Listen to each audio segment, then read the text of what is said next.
So in light of the rain, I'll try to keep my words brief because honestly, I wasn't sure if I would have any before I came here today.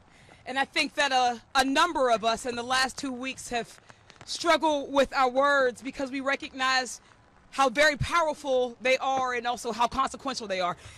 I'm Summer Lee and I represent Pennsylvania's 12th Congressional District, which contains the city of Pittsburgh and a community that is in deep pain and mourning and grief right now, not just as our community mourns the loss of loved ones, beloved friends and family and community members in Israel. They mourn and worry about their own safety right now at home.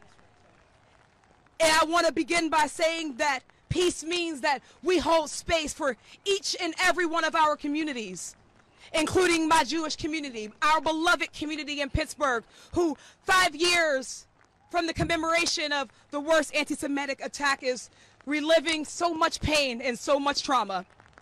But we don't stand here to add to that pain. We stand here to say that we will fight against any more pain that will come.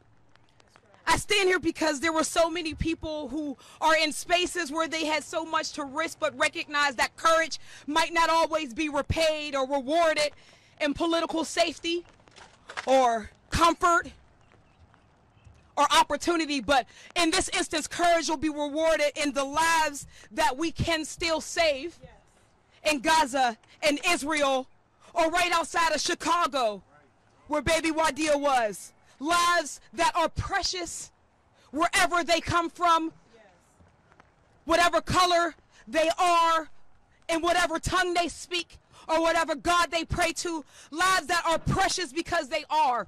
And that's not a political statement. It cannot be a political statement to say that the pathway to peace comes through buildings like ours, comes through the mouths of officials who have the power of life and death, the power of the purse, or the power of war, and that we have a responsibility to take that seriously even when the political pressure is on us the most, or even when the spotlight is looking right at us. That those are the moments where even if our voice quakes or our knees shake, that we have to speak out even more, because the cost of that life that could be saved, would have been saved, is worth it. I'm here because I believe that because of the courage exhibited from the people who are with us today, from our faith leaders, whether they are Muslim or Christian or Jewish or otherwise, from our freedom fighters and our organizers and our students and people of all faiths who have shown up and spoken out wherever they were with whatever platform that they have had, I think that we can safely say that even in the midst of tragedy and unspeakable horror, that lives have been spared because of the action that people have taken. That action has made a difference. And right now I'm here as a legislator, as a first-time congresswoman, standing with people who have exhibited more courage than people should have to in moments like these, to call for a ceasefire, because we know that the pathway to peace is not in more fighting, is not in more bombs, but it is in ceasefire, it is in slowing down, it is in talking, it is in recognizing the humanity of each and every one of us, man, woman, child, on either side of the line, that there is no shame in standing for peace, that there's no shame in standing for justice, that there's no shame in standing for lives and saying the word Palestine, and saying that we mourn our Israeli siblings.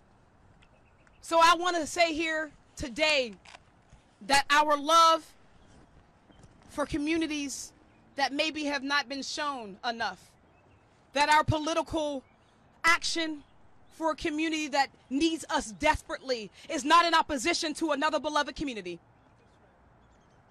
We can show love for one beloved community, and it does not mean that we must hate another.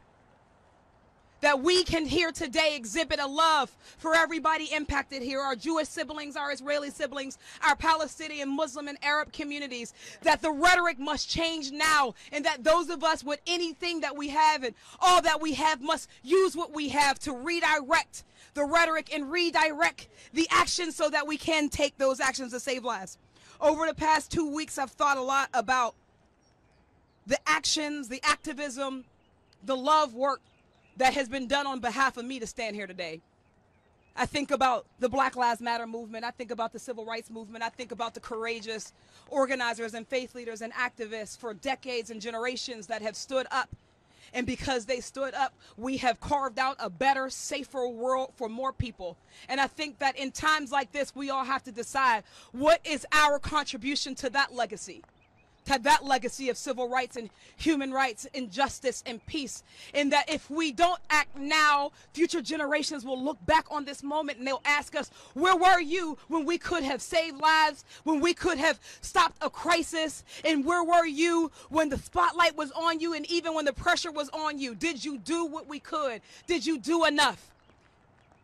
And I hope and pray that when we exit this crisis, we will be able to say resoundingly, yes, we did enough, because we spoke through the noise and we stood firmly in our belief that all lives do matter, as they said when it was our turn, and that each and every one of them is precious. So I thank the leaders of this legislation, of this resolution. I thank the leaders who have stood with us, who continue to stand, who continue to come, and that your work will not be in vain, and that we call for a ceasefire now.